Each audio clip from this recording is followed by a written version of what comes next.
ప్రియమైన విద్యార్థులారా, ఈరోజు మనము సాహితీ మంజీరా డిగ్రీ ఫస్ట్ ఇయర్ మొదటి సెమిస్టర్లో ఉన్న ఆధునిక కవిత్వంలోని రెండవ పాఠము పిరదోసి. గుర్రం జాషువా గారు ఈ పాఠం రాయడం జరిగింది. జాషువా రాసిన ఖండకావ్యాల్లో ప్రఖ్యాతిగాంచిన కావ్యం పిరదోసి. మధ్యయుగం నాటి ప్రముఖ పారసీక కవి పిరదోసి యొక్క వృత్తాంతాన్ని తీసుకొని ఈ కావ్యం రాశాడు. ధనవంతుడైన గజనీ మహమ్మద్ ఇచ్చిన మాట తప్పి చరిత్రలో అసత్యవాదిగా నిలిచిపోయిన వైనం, అదేవిధంగా దుర్భర దారిద్ర్యంలో మగ్గి మరణించిన పిరదోసికి తాను రచించిన కావ్యం ద్వారా చరిత్రలో శాశ్వత కీర్తిని పొందిన విధానాన్ని గుర్రం జాషువా ఈ పిరదోసి కావ్యంలో కరుణ రసాత్మకంగా అక్షరబద్ధం చేశాడు. కుల వివక్షత వలన కలిగే మానసిక క్షోభను చిన్నతనంలో అనుభవించిన విధానం వల్ల వీరి కవిత్వంలో కుల వ్యవస్థపై నిరసన వాస్తవికంగా కనిపిస్తుంది. ఇక గుర్రం జాషువా గారి గురించి మనం పరిశీలిస్తే వీరు 19వ శతాబ్దానికి చెందినటువంటి వారు. వీరికి నవయుగ కవి చక్రవర్తి, కవి కోకిల, కవితా విశారద, మధుర శ్రీనాథ అనే బిరుదులు ఉన్నాయి. ఇక వీరి కావ్యాలు ముఖ్యమైనవి గబ్బిలము, ముంతాజ్ మహల్, కాందిసీకుడు, క్రీస్తు చరిత్ర, నా కథ, పిరదోసి, రాష్ట్ర పూజ, ఇలా అనేకమైనటువంటి ఖండకావ్యాలను వీరు రాయటం జరిగింది. వీరు రాసినటువంటి క్రీస్తు చరిత్ర అనే కావ్యానికి కేంద్ర సాహిత్య అకాడమీ అవార్డు లభించింది. అంటరానితనమనే మదగజాన్ని తన కవిత్వం అనే అంకుశంతో అదుపులోకి తెచ్చిన వారు జాషువా. ఇక పాఠ్యభాగంలోనికి మనం ప్రవేశించినట్లయితే, మహమ్మద్ గజనీ భారతదేశంపై 17 సార్లు దండయాత్ర చేసి 18వ సారి విజయం సాధిస్తాడు. తాను పరిపాలించినటువంటి విధానాన్ని, తన వంశ చరిత్రను కావ్యంగా రాయమని పిరదోసి అనే కవికి ఆజ్ఞాపిస్తారు.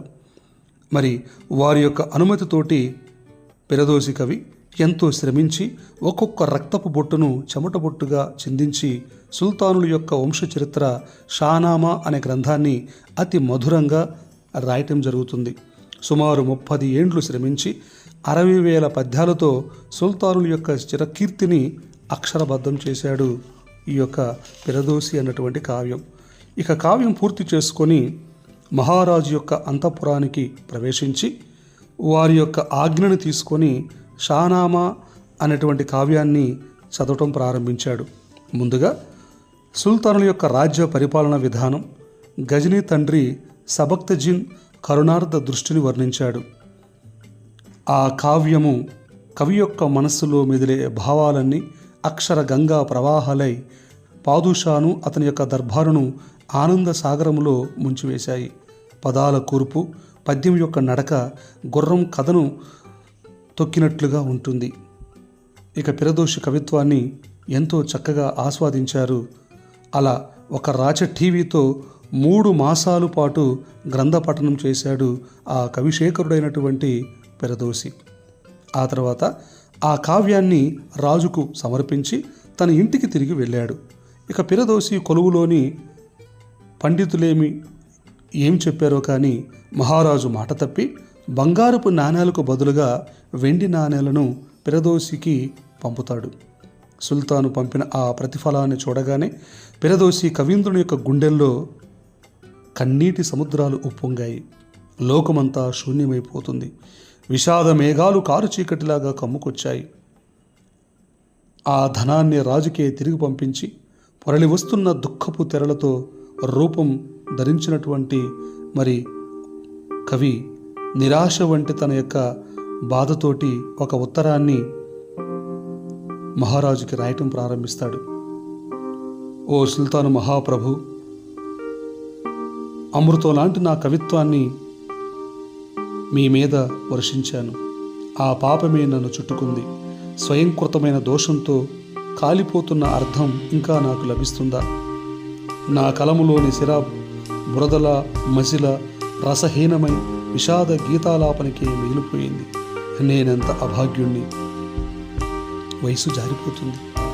శరీర బలము సన్నగిల్లింది. ముసలితనం కప్పివేసింది. 30 ఏండ్లు మిమ్మల్ని సేవించినందుకు నిరాశాపూరితమైన కన్నీళ్లే నాకు ప్రతిఫలంగా లభించాయి. ఇలా అబద్ధాలు చెప్తారా రాజులు?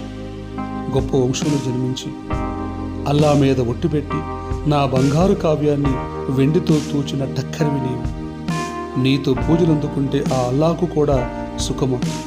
సత్యవాక్యాన్ని ఉల్లంఘించిన వాడే నిజమైన మానవుడు, అతడే ధన్యుడు.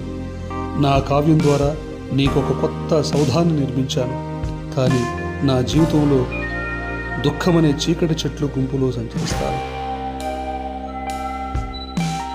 ఎందుకంటే అసత్యవాదివైన నీకు పండు వెన్నెల కురిపించే నా కవిత్వాన్ని సమర్పించాను. కాబట్టి నిర్మలమైన చిత్త కాంతి ఇక నాకు లభ్యం కాదు, ఇక నాకు మరణమే శరణ్యం అంటూ లేఖ ముగిస్తాడు. ఆ లేఖను మహారాజుకు పంపుతాడు. మహారాజు ఆ లేఖలో ఉన్నటువంటి విషయాలు చదువుకొని కోపం తమ్ముకు వస్తుంది. దెబ్బతిన్న పులిలా లేచాడు. పిరదోసిని చంపమని ఆజ్ఞాపించాడు. కానీ సభలో ఉన్నటువంటి ధర్మతత్పరులు కవీంద్రుని యొక్క రక్తం చెల్లితే అనంగం అనుకున్నారు.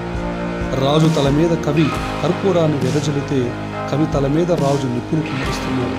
ఈ ఎవరిది పుణ్యం, ఈ ఎవరిది పాపం అనుకున్నారు. కలత చెంది వెంటనే పిరదోసి కడకేగి కఠినమైన రాజు యొక్క ఆజ్ఞను వారు గౌరవించారు.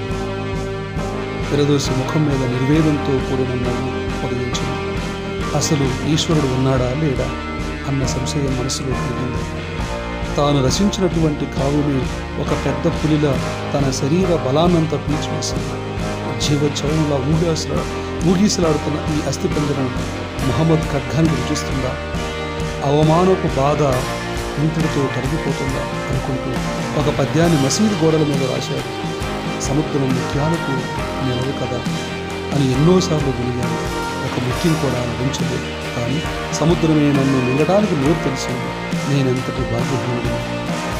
ఆ మహాకవి రచించిన ఆ పద్యం తెల్లవారుజామున నమాజు కోసం వచ్చిన మసీదుకు వచ్చినటువంటి భక్తులు ఎంతోమంది చదివారు.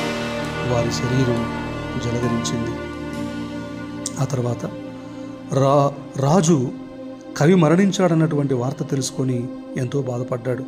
మరి జరిగినటువంటి పొరపాటును గ్రహించి సరిదిద్దుకోవటానికి తిరిగి బంగారపు నాణేలను పంపుతాడు. కానీ పిరదోసిక కుమార్తె తన తండ్రే మరణించినప్పుడు ఈ బంగారపు కానుకలు తీసుకొని నేనేం చేస్తాను అంటూ ఆ కానుకలు తిరిగి వెనక పంపుతుంది. మహారాజు ఎంతో బాధపడి విచారించి దుఃఖంతో కుమిలిపోయి అనవసరంగా ఎంతో కష్టించి పనిచేసినటువంటి కవిని నేను చంపాను కదా అనుకుంటూ ఆయన పేరు మీదుగా అనేకమైనటువంటి ధర్మసత్రాలు, అనేకమైనటువంటి సేవా కార్యక్రమాలు చేస్తాడు గజనీ మహమ్మద్. ప్రియమైన విద్యార్థులారా, ఇది పిరదోసి అనే పాఠానికి సంబంధించినటువంటి విషయాలు. అందరికీ ధన్యవాదాలు.